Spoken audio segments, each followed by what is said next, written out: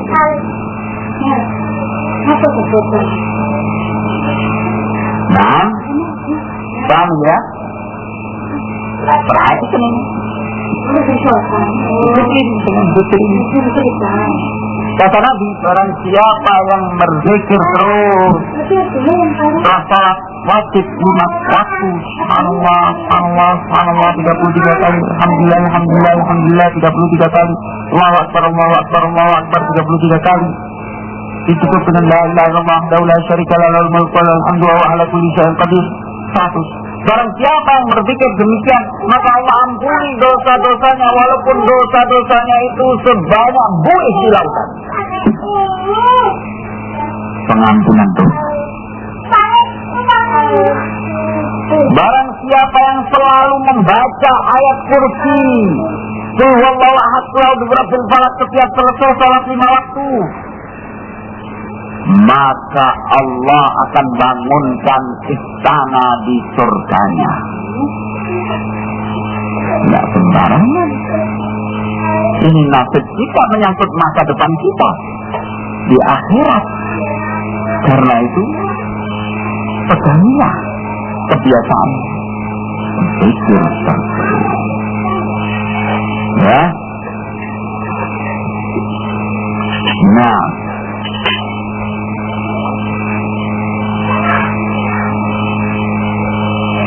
juga kalau sudah selesai sholat 5 waktu, jangan cepat berdiri dari tempat, atau jangan cepat berpindah dari tempat.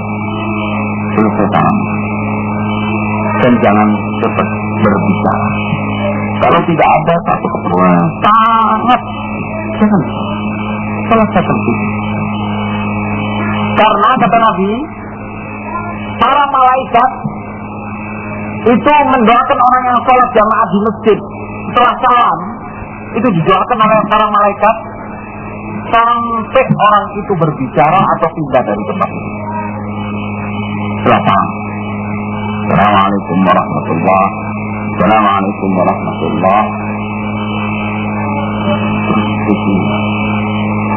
Allahu Akbar, Allahu Akbar, Allahu Akbar. Astagfirullahaladzim, astagfirullah. Allahumma salam, tabarak wa ta'ala. Allahumma la ilaha illa anta wa la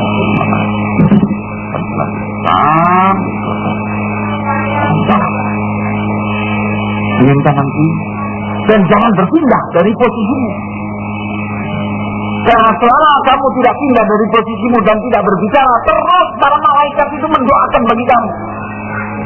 Allahumma ighfirlahu, Allahumma arhamhu, terus doakan oleh para malaikat ampunan terhadap dosa kita, dan didoakan oleh para malaikat untuk kita diberi rahmat oleh Allah. Jadi tenang-tenanglah, ya, jangan sebelum salah baca masih takbir, masih baca al-fatihah sudah pikirannya sholat nanti kemana, begitu salam bus berangkat. Kalau tidak ada sesuatu yang sangat mendesak, jangan kamu lakukan itu. Kenapa? Itu. Nah, begitu. Kamu akan merasakan pengaruh terhadap akhlakmu dan pengaruh terhadap jiwamu dan segala bagian hidup. Ya, hati akan semakin sehat. Hati yang sehat itu tenang, semakin ilmu, rasa tamak terhadap ilmu. Ilmu kita pun sunnah, rasa dia. Kecil merasa butuh terhadap ilmu. Itu hati yang sehat. Hati yang penyakit, ogah-ogahan terhadap ilmu agama, ngantuk, capek, berkeringat, ya, kayak orang yang kemakan jin di rukyah, kencang, di rukyah, kena bacaan, kencang. Ini hati yang sedang sakit. Kata Sayyidina Umar bin Khattab radhiyallahu anhu, seandainya di dunia ini tidak ada 3 perkara, aku tidak betah hidup di dunia. Apa 3 perkara? Pertama, halaqatul ilm, halaqah ilmu. Maka ini kita ini membuat betah hidup di dunia. Terasa nikmat hidup di dunia. Nah, ini hati yang sehat, merasa terhibur dengan halaqah ilmu. Yang kedua, pertama, qiyamul lail. Ini membuat terhibur orang di dunia. Menghadapi berbagai cobaan, menghadapi berbagai problem, menghadapi fitnah dan sebagainya. Sampai saja, la khaufun 'alaihim wa la hum yahzanun. Karena apa? Kepribadiannya juga kuat. Umar bin Khattab, ya, kepribadian Islam.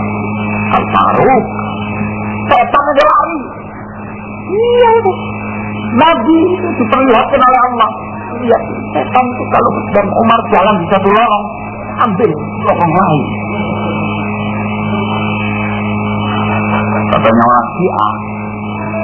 orang Syiah akan benci sama Umar. Loh, kalau gitu, kamu menganggap dengan riwayat ini Umar lebih tinggi nilainya dari Nabi. Loh, kenapa? Iya, soalnya setan itu lari dari Umar, dari Nabi tidak. Oh ya, justru berita dalam hadis itu kalau kamu pelajari, wahai jahil, wahai miskin, kalau kamu pelajari dari hadis yang ada, setan dari Umar itu lari. Setan dari Nabi ketemu Nabi sekali masuk Islam, nggak jadi setan lagi. Berarti tinggi mana ini? Ya tinggi Nabi. Karena ketemu Nabi justru masuk Islam, ketemu Umar lari tetap jadi setan.